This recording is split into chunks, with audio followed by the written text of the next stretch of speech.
Welcome. This video we're going to talk about intimate partner violence. The slides are resourced from 6th edition, Forensic Psychology, from Joanna Posel. So this video, as it relates to intimate partner violence, we're going to look at some of the definitions surrounding what that means and some of the different types of violence.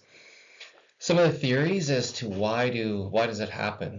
Why do people abuse those who are meant to be closest and most vulnerable to them? We're going to look at some theories and thoughts on why do people stay in these relationships. So what's the rationale if you are experiencing abuse? Why don't people exit it? We'll look at some typologies of offenders, so typologies of abusers, as well as typologies of victims of this type of abuse. And we're also going to look at stalking, which is a different type of intimate partner violence. Or we'll say violence generally, it may not be intimate partner violence, but of violence perpetrated against another person. So looking at some definitions, so domestic violence, sometimes the language is used interchangeably: intimate partner violence, domestic violence, gender-based violence. Domestic violence is generally considered anything that happens, within a household, within a family, statistically household, so people kind of with some form of relationship living together under one roof. Historically, it was tolerated. It was just, it was considered. It was an internal issue. It was a family issue. The government, the state wasn't to be involved. This is a family matter. So up until about 40 years ago, that was really the predominant societal belief, that this wasn't any of our business. This is their problem to figure out. Intimate partner violence is defined as any sort of intimate relationship, so you don't necessarily have to be living together, but in a relationship where you have emotional or physical intimacy, and with that comes a vulnerability as well, so it changes the dynamics of the violence as opposed to a stranger-based violence. So again, sometimes they're used interchangeably. The term is not really used that much anymore, but you still might hear it is spousal abuse or spousal violence. So again, sometimes they're used interchangeably, but it's not necessarily the same thing. Domestic violence, that could be, a child perpetrating violence against a parent. It could be violence between children, siblings living in the same household. It could be elder abuse. It could be against, a grandparent. Intimate partner, again, is through that lens of where if you have some form of intimacy with somebody else, again, regardless of your legal status, you could be, just beginning to date or something, or you could be married for 30 years. It's because of that intimacy and that vulnerability, which makes it different. So what are we talking about when we talk about violence? It could be a lot of different things. Obviously, the physical stuff, which is most obvious. So any type of that sort of physical contact to cause harm. Sexual, so any sort of non-consensual sexual touching or words of a sexual nature as well. Could be financial, so restricting access to funds, restricting access to resources, financial resources, or the necessities of life could be included in that. You see that a lot with older people.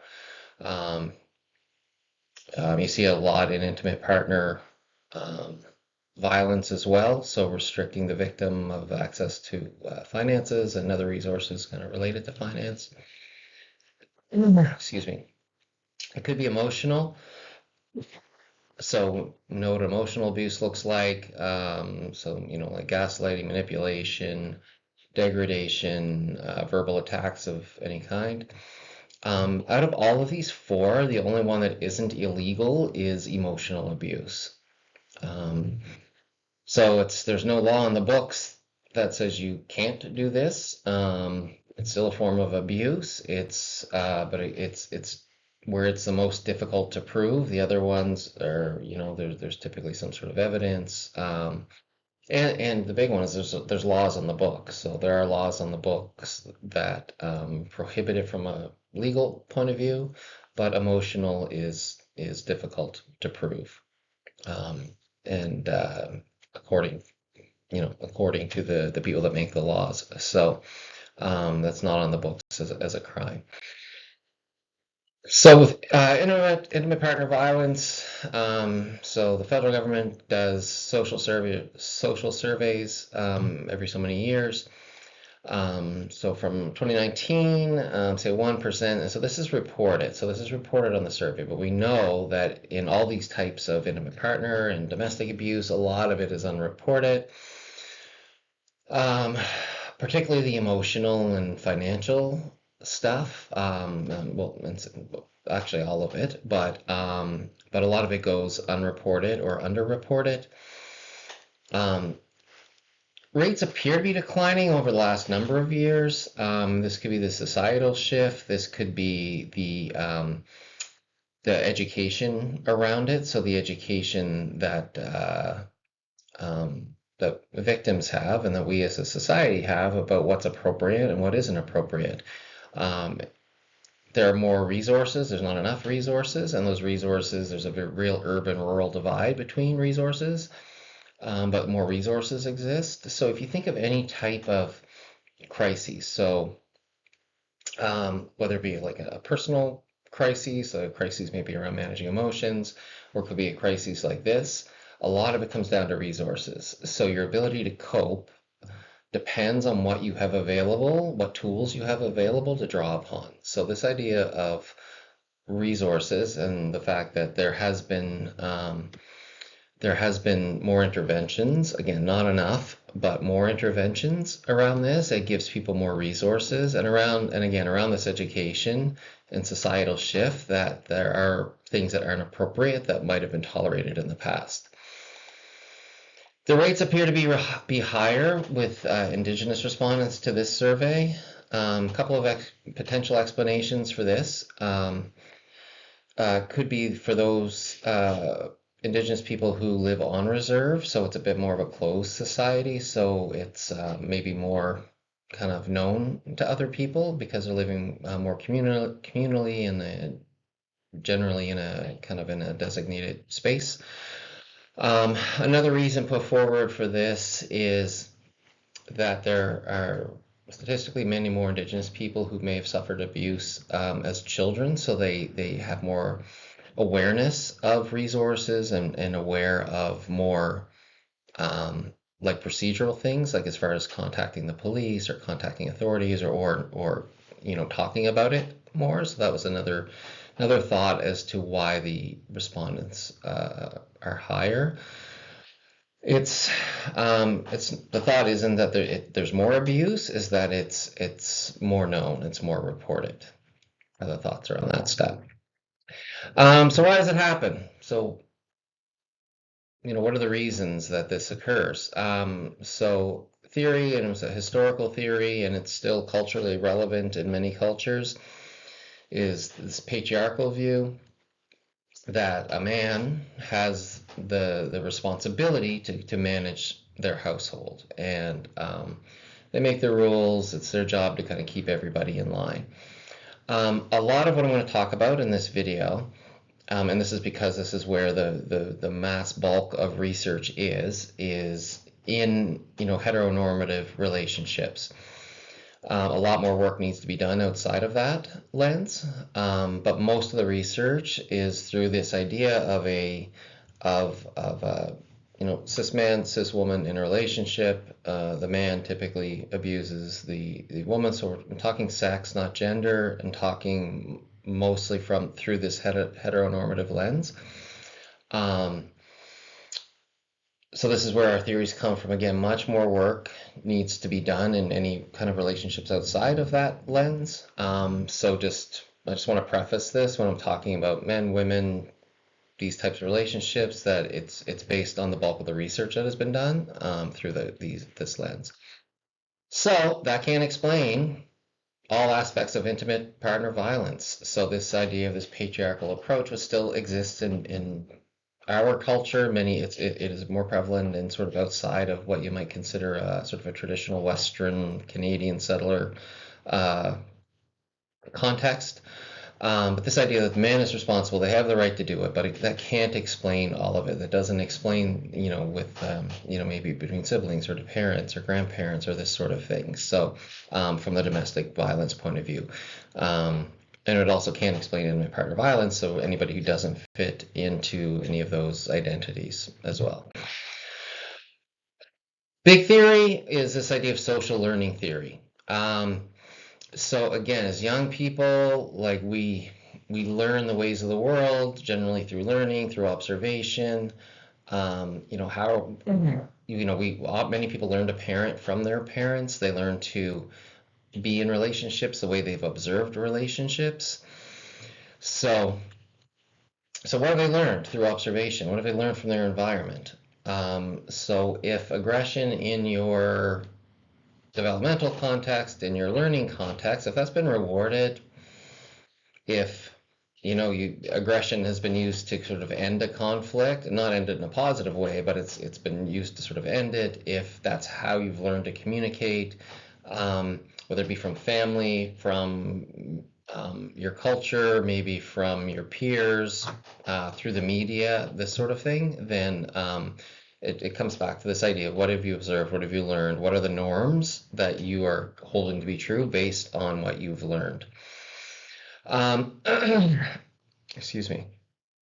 Um, and then what is that stimuli that's prompting the behavior? So, through this behaviorism lens, is the behavior being rewarded? So am I getting something out of it? Is there an incentive, or is it ending something? So, for example, if two partners in a relationship, they're having a conversation, one person, maybe they don't have the communication skills, or they just don't want to talk about it, or whatever, using violence may end that conversation. So that's that adversive. I'm escaping. It's a negative reinforcer. I'm getting rid of this adversive stimuli. So the adversive stimuli is I don't want to talk about it. I don't want to talk about our problems. So I'm going to react in a violent, angry way. And then therefore we don't have to talk about it. So then that behavior is then being negatively reinforced to end that conversation. Or maybe you want something, you want to get your own way, using violence gets you your own way, that then is a reinforcer. And what are the consequences? So again, if you think behaviorism, the antecedent behavior consequences. So what are the consequences of it? Nothing's happening. Maybe it's getting reinforced. Maybe I get my own way. Maybe so therefore there's no really adversive consequences to me. There could be external consequences. You get arrested. You get in trouble with the law. Somebody could feel very guilty about it. So that more intrinsic consequence. So maybe they regret it, they have, feel guilt and remorse and this sort of thing. So how do those feelings then change? Do they change the behavior, or is that something they just kind of learn to live with? So where's it coming from? So all of these theories that if you've done a behavior course or any type of anything related to learning, all these things apply. So if you've learned that this works, this is great, I'm getting my own way, I'm the boss, people listen to me when I act aggressively and violently, and there's no other consequences out there,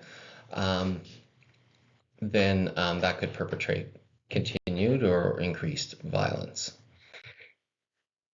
Another theory is the evolutionary theory. So, if you know about evolutionary psychology, it's about survival. It's about reproduction, selective pressures. So it's around resources. So think resources. So if I'm in a partnership of some sort, and we have maybe joint resources or social resources, or this person is a support to me. Anything that threatens that safety and security and those resources, if that's threatened, then the person would use violence as a means to protect those resources. So if you think your partner is whatever, like going to leave, or the relationship is going to end, or there's something that's threatening the relationship, then this theory is an explanation as to why this person would um, act out in that way. It's like, I don't want to lose this. I don't want to lose what we have. I don't want to, risk losing you to another person or something like that. So therefore, that person, the perpetrator, would then act out violently to protect those things. Okay, so that's just three theories. Many other theories around why people do it. I think kind of the big lenses really is like, what have people learned? I mean, look at the behaviorism stuff, like, what reinforcement are they getting out of this? Like, so what is it? Is it fulfilling something in them, or is it removing something from them? Um, Even if they are feeling this regret and remorse, the consequences haven't mediated the behavior. Um, so that's why interventions are important. Yeah, some thoughts around why do people stay? Why do people stay in abusive relationships? So there's a lot of myths, oh, well, this person, they must like it because they've been there with this person for so long, or they must, they like a powerful figure in their life, or they want to be controlled, this sort of thing. It's a myth. Nobody likes to be abused. Again, it comes back to resources, comes back to coping skills in this basic crisis model, which is where there's something happening, there's some sort of called precipitating factors, or something is happening where there's a buildup in tension, there's some sort of event, and the person doesn't have the coping skills or the resources to manage that event, which then turns into a crisis. So that basic crisis model applies to any crisis in our lives, and applies to environmental crisis, financial crisis, whatever, every type of crisis. Something's happening, tension's building, something happens, the resources and coping skills aren't there in order to manage this. That's why you may know some people who are always in crisis, whereas other people aren't. So maybe they have more internal or external resources to draw upon. They have more developed coping skills. That includes emotional regulation, clarity of thought, cognitive abilities, all of these things, and it includes just other resources as well. So the cycle of violence is a theory which is very ubiquitous, it's very prevalent. A lot of people know this.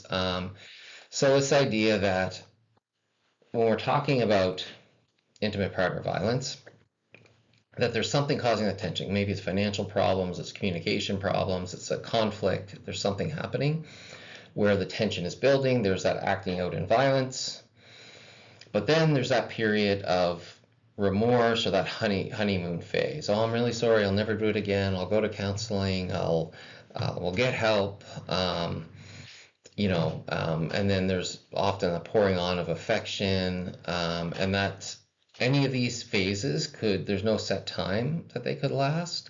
But this is one of the thoughts around it, is that so you have this acting out phase, so an act of violence, somebody strikes, lashes out, physically abuses a partner, then that honeymoon phase could last a day or could last years. But then whenever are these precipitating factors that cause this tension to come again, if those coping skills haven't been developed to manage those, or the resources aren't available to manage those, then it's likely that same violent acting out is going to happen again. So for some people, this is well documented, for some victims, it's like, if the honeymoon phase, if things are fine for years, and this happened a couple of years ago, it's not going to happen again. It could likely happen again if those skills haven't been developed, the emotional regulation skills, whatever, the resources, all these other things that we've been talking about. There's lots of like social reasons as well. Bring all these up. So again, it comes back to resources. It comes back to, well, I don't want to pull the kids out of school and move to a new community. It could be that the victims, their whole social support network is here. So if I were to leave, and then I'm losing my own social support. So it's almost better to stay than it is to leave. Um, and again, when I talk about urban-rural divide, this is something that comes up a lot. So if you're an abused person and you're living in a rural community, so even like picture the valley. You're living in a smaller community in the valley, and everybody you know is on your road. Everybody you know is nearby. Particularly in cases of abuse where somebody has been isolated from other people, and there's been a lot of control from the abuser that has been kind of maintained through abuse. Um, Maybe you're related to half the people in your community, or your partner. My partner, all their family is nearby. So I don't really, where am I going to go? So it can come down to resources. It can come down to a person weighing the pros and cons and saying, well, I have more support if I stay. I'll have less support now if I have to move to a different community where I don't know anybody. The kids got to change schools. I got to get into all this. The police are involved. Um, so that's sometimes the thinking that victims are going through in making that decision. Again, the resource part is big. So think of this person, maybe they're living in a rural community, and I'll keep using that as an example. They don't have access to a vehicle, the abuse is happening, police are 45 minutes away. It's a half an hour into town.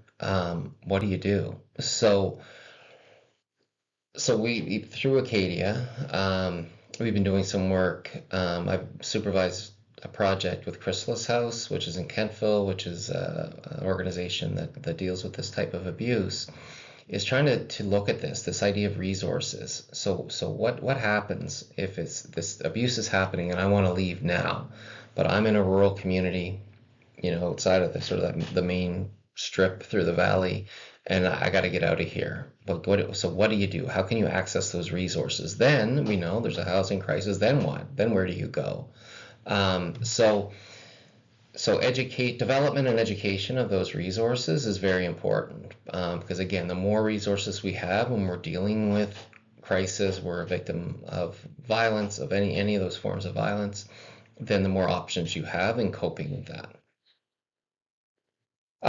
So again, yeah, I've mentioned this, and we know that there's barriers for victims, either social, environmental, psychological. So you hear this a lot too, is that, if I leave, then I don't know, what are they going to do? Are they going to show up at my work? Are they going to show up here? Are they going to haunt me? Are they going to be watching? So at least here, well, I only have to deal with this person so many hours a day, whereas I leave, I'm going to be looking for them all the time.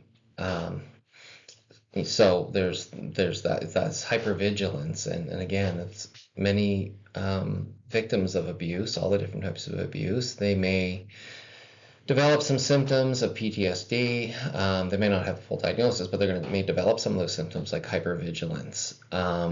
And so is it better? Again, this is the thinking that many people go through. Is it better just to stay and not have to kind of deal with all of these unknowns? Because I've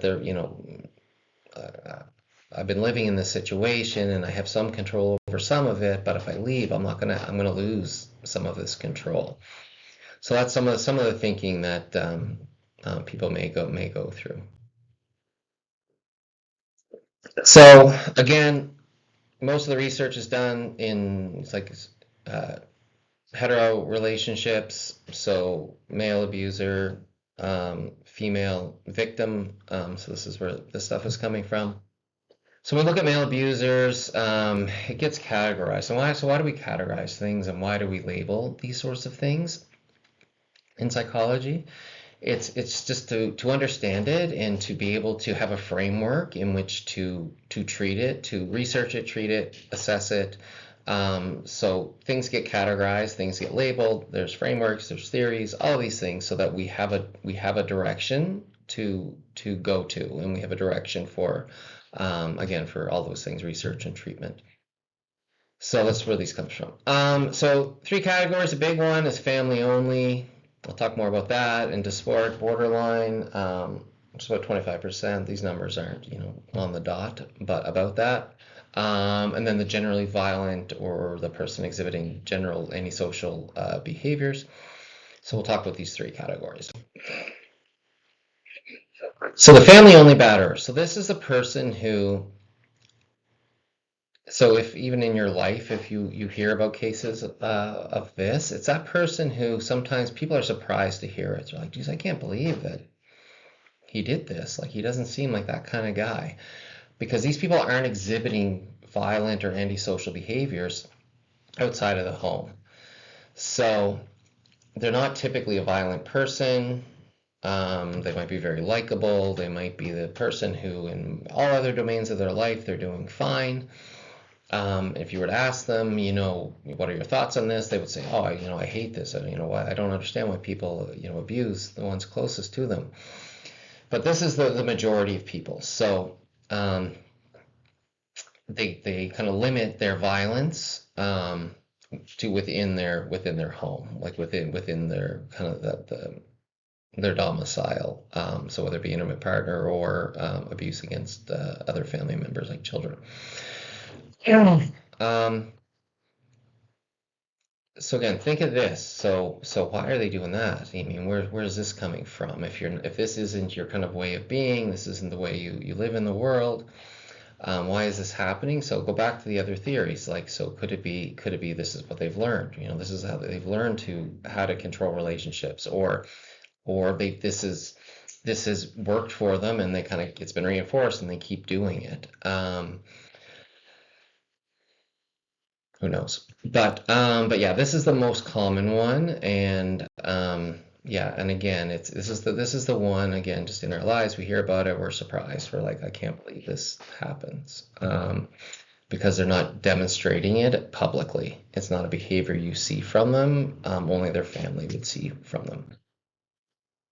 Dysphoric borderline. This is where mental health, substance abuse is usually prevalent. So this is a person who may have, symptoms like, or they have difficulty regulating their emotions. Again, it's often related to symptoms around, some sort of mental health issue, something you can trace back to the DSM or the list of symptoms. So this person might show, like, it might be this person, like a hothead, or somebody who gets, somebody, has road rage, or you've seen them lose it at work, or this sort of thing. There's some mental health concerns here, opposed to the first one where there may not be any obvious, like, again, you don't see any of these things outside of the home. This person, you might see it, it's like, oh, whenever so-and-so drinks, they get into a fight, or they act like a jerk or something. So there is some hints or symptoms there. Again, some of it is related to substance abuse, so the person may only be violent when they are under the influence of something, typically alcohol. So yeah, they're only, well, and again, you lead this back to, why do people stay, and sort of this rationale when you're considering, resources and risks. It's like, well, they only do it when they drink. They only drink, every couple of weeks. So is that better than exiting the relationship? And again, this is what this cognitive decision-making process that victims have to go through, which again is a form of, you could almost say that's a form of abuse, putting somebody through this very stressful decision-making process. So the third typology is a person who is just generally antisocial. You see it. So this could be somebody who has, maybe has a criminal record. They've been in trouble with the law. They're maybe the town bully. They're the person who gets in fights all the time, who argues all the time. There's those antisocial. When I say antisocial, I mean that in the broad sense, not necessarily just the clinical sense. But they're argumentative. They may have again, like, sort of a pro-criminal attitude, or they have they've been offensive, again, just in the broad sense, towards others in the community. So when we talk about those people who are abused, so again, most of the research is on women, it's again categorized. And again, the reason for this categorization comes down to treatment options and how do we help these people. So where are they at as far as the level of abuse that they've suffered? And so then therefore, how do we respond to that? So what interventions are necessary depending on their categorization? So first level is short term, so mild to moderate abuse, excuse me. So this is generally when it shows up, when the abuse shows up, this person has the ability, the resources, the coping skills to say, I'm out of here. So they've suffered abuse a couple of times and they're able to exit the relationship and leave. So it hasn't been a longer term than that. Because we know the longer somebody manages it, the more damage is being done. So again, the emotional damage, whether it be post-traumatic stress, self-identity, just that deterioration of coping skills, all of these things. Level 2. So, excuse me. So this is one that kind of builds. So there's been several incidents of violence, but until there's more of an injury, more of a typically physical injury, that person doesn't leave. So maybe they've lived with this abuse over, whatever, 10, 15 times. But until that time that injury becomes more serious, then it doesn't necessarily maybe provoke that movement to exit the relationship. Either provoke the movement or provoke gaining those resources to exit the relationship.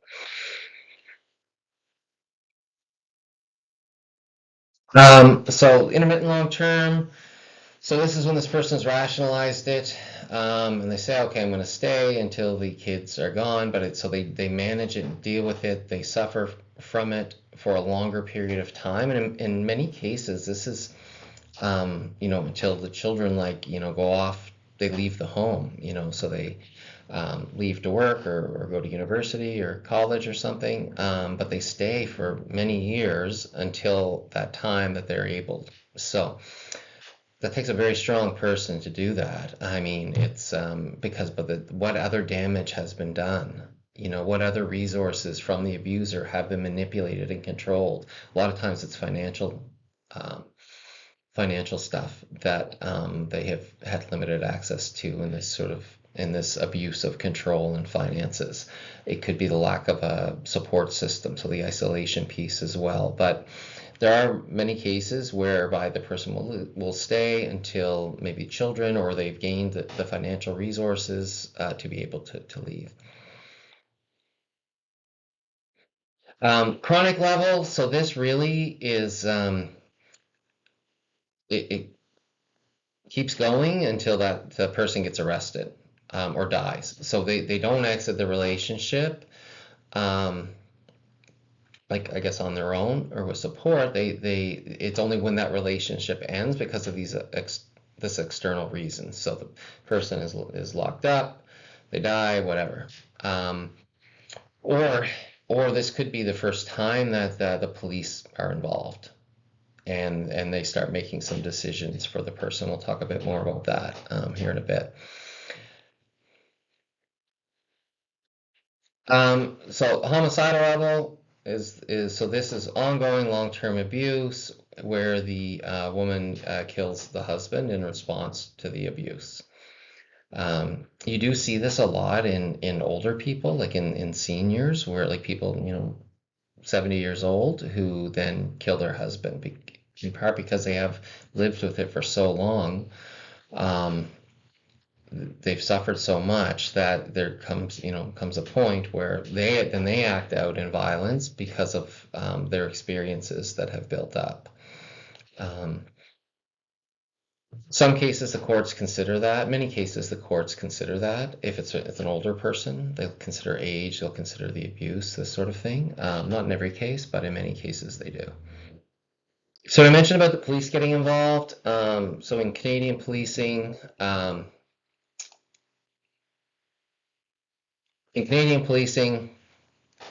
they have mandatory charging policy, so it's not a law, but it's a policy in Canadian policing where you don't need the victim's approval to lay charges. So you might see that, and so in the U.S. system, in many states, you do need the victim. So they'll say, "Do you want to press charges?" And the victim has to say yes or no. In Canada, the police don't need that. If they have evidence of abuse, we're going forward with it, regardless if you want to or not. So then the idea is that takes the onus off the victim. Because again, if you're suffering from these types of abuse, you may be scared to say you want to charge them. You may be scared to give any statement to the police, this sort of thing. So it takes that onus off the victim, and the police now can lay charges if there's enough evidence to support it. So so that helps. Um, it helps. It helps at least, to take that responsibility off the victim to make that report. Another policy that helps, that is relevant to this, is many police agencies, I think most police agencies that I know of, they don't ask a person's immigration status if it's a case of intimate partner or domestic violence. Because again, if you are, say, you're in the country, maybe you don't have a visa to be here, or you're worried about, your visa's ending or it has an end date, and you're worried about, anybody getting in trouble because it could affect your legal status in the country. So please don't ask that, because again, that could be a barrier to reporting something to the police or getting involved with law enforcement if, again, if you're in country without status, without legal status, or you're waiting for a refugee hearing or something like that, you may not want to get involved with the police, particularly if you come from a country where the police are overtly corrupt. You just want to avoid all of that. So again, that's another policy that's kind of related to the mandatory charging policy, is that they don't kind of ask other questions. It's like we're dealing with what we witness here and what evidence there is of abuse. So it doesn't change that perpetration of violence, but it changes how it's dealt with officially. It's a relief.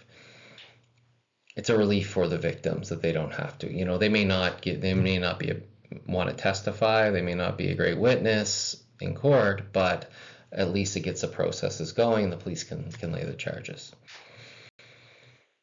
Okay. So we'll talk about another type of violence it's very prevalent. Actually, it's most prevalent on university campuses, and that's stalking. So there's no charge of stalking in the criminal code. So the charge would be criminal harassment. So that's any communication, verbal, nonverbal, with a person who's articulated that they don't want contact with you. So if you've said, "Leave me alone, I don't want contact with you," and this person continues to make contact with you, again, verbally, non-verbally, so it could be watching, it could be whatever, showing up at your workplace, showing up at the gym, showing up wherever, then that could be criminal harassment. So stalking in and of itself isn't the crime. The crime is criminal harassment. And that includes online stuff too. So most of the victims of this are likely to be young, female. Again, this comes down to environment and resources oftentimes. At the most common place this occurs is on university campuses, because it's a kind of a closed society. People are in classes together. They may live in the same, like just picture Wolfville. You live in the same kind of geographic area. You might live in student housing. people know where you live. You go to this, you use the same facilities, the same library, the same gym, the same study rooms, this sort of thing. So it tends to be most common in university campuses across the country. Um, Typically, so this idea of stranger stalking isn't very common. There's usually been some contact with the person. Again, that could be online too, but there's generally been some form of contact, but then that contact continues one way when the person has made it known that they don't want contact. So then that could qualify as criminal harassment. Violence is common in stalking cases. Let me bring this up first. Typically, if there are some clinical elements to it, so some sort of mental health disorder or issue, substance abuse, another big one, and particularly in some university environments. So yeah, there's a clinical explanation for it. So maybe this person gets fixated on somebody, maybe they feel rejected or whatever the case may be, but it's related to something clinical. Talk about the absence of psychosis, so some of those psychosis type symptoms, because in psychosis it's difficult to be fixated on anything because you're managing all of these other symptoms. So it's not likely to be a disorder related to psychosis, or if it is a disorder related to psychosis, that wouldn't be symptomatic of it. Or it could be, again, context or case related. So just think of some of those theories we talked about with other forms of violence. So there could have been, you had an intimate relationship with somebody, ended that intimate relationship. This person doesn't want the relationship to end for all of those other theories we talked about. So maybe patriarchal, it could be, it could be the evolutionary. It's like, no, you're the one I need. I don't feel whole, complete without you. I need you for resources. Then that could contribute to this unwanted contact, which could lead to criminal harassment. Stalking, so much like we talked about intimate partner violence and some of those risks, I guess psychological risks of the victim, is that you become hypervigilant. You don't know where this person is. Are they going to show up? And all the things that go along with that, right? So this heightened state of anxiety, this heightened state of awareness, saying, wondering, like, is this person going to show up? And what are they going to do? So that can create these symptoms because of this unwanted contact. Many people change their behavior. So there's a lot of cases where people have to, change their shifts at work or even leave their job. Like if you're, maybe you're working in a bar or a restaurant or something, and this person comes in all the time, or you're working in a store, and this person keeps coming in, and they say, well, this is the only store I can go to, or this is where everybody else is. Why can't I come here? Or you think of the university environment, if somebody's in your class or somebody's in your student housing or something. So it usually results in a change of the behavior in the victim. They start maybe change who they hang out with, where they go, how they walk, this sort of thing. You may change your social media accounts, maybe change your phone number, this sort of thing. So there's a lot of adverse effects for the victim. Because again, this criminal harassment is sometimes difficult to prove. Particularly again in that university environment, because we have classes in the same building, so the police might hear that and say, no, you're right, what can we do about this? We've heard the term peace bond, which is more common than restraining order in Canada. So you can go to the courthouse and make an application for a peace bond restraining order. And say, look, I don't want this person contacting me. It's something that's just done at the counter, typically at the courthouse. You go in, you say, here are the reasons why. Maybe they want to see a little evidence, show them text or something, and then they'll write it up. So now this becomes a legal document saying this person can't, make contact with you anymore. It's often violated, again, particularly in, kind of closed um, societies like a university campus. Um, and sometimes it can be hard to prove. Like, so for example, if you say you can't make contact with them, and this person drives by your house, they'll say, well, I'm going here. It's the only way to get there. So it's often violated. It's sometimes very difficult to enforce, but there is a legal mechanism whereby if a person is experiencing this, they can make it known to authorities and get this legal document. So again, categories. Again, we put people in categories for the purpose of understanding the behaviors, and then again looking at interventions and treatment and this sort of thing. So the most common, I should say common, the most common type is intimate stalker. So somebody you've had a previous intimate relationship with who doesn't want that relationship to end, and they kind of continue that contact afterwards. The acquaintance stalker, which is somebody like you kind of know them or you know of them. This is more rare. So this could be maybe somebody sees a profile online, or they see you in class or at work or walking down the street or something. Violence is rare in this case. Again, if you look at the other theories, so violence in the sense of direct violence. So there's psychological violence there that would come with stalking, but direct, I guess, physical violence and those forms of violence is rare because there's no previous relationship. Like there's nothing. Excuse me. There's kind of like. Yeah, there's been no previous relationship or no kind of standards maybe in the person's mind as far as what they want or what they deserve or the reasons for that contact, I guess. So yeah, this is somebody you kind of know who they are, and they persist with that unwanted contact.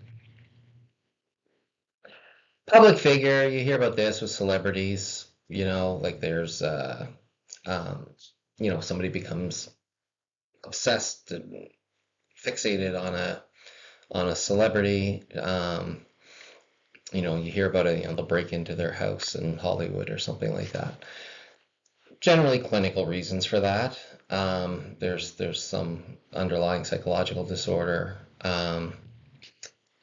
Public figures are kind of harder to reach, so there's not getting a lot of that. So that's why you hear these sort of extreme cases where somebody breaks into somebody's house or something like that.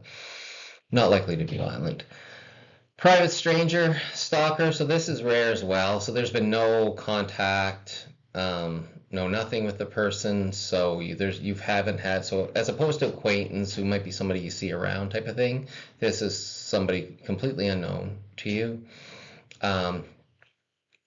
Again, usually clinical reasons for this fixation. But then they make contact. So again, it's somebody you have no idea who they are, but then they become fixated and start with this unwanted stalking, which then could be criminal harassment. Okay. All right, folks. Any questions, thoughts? If you want to talk about any of this, then please contact me by email. Be happy to communicate over email or on Teams. Just let me know and we can discuss this further. Thank you.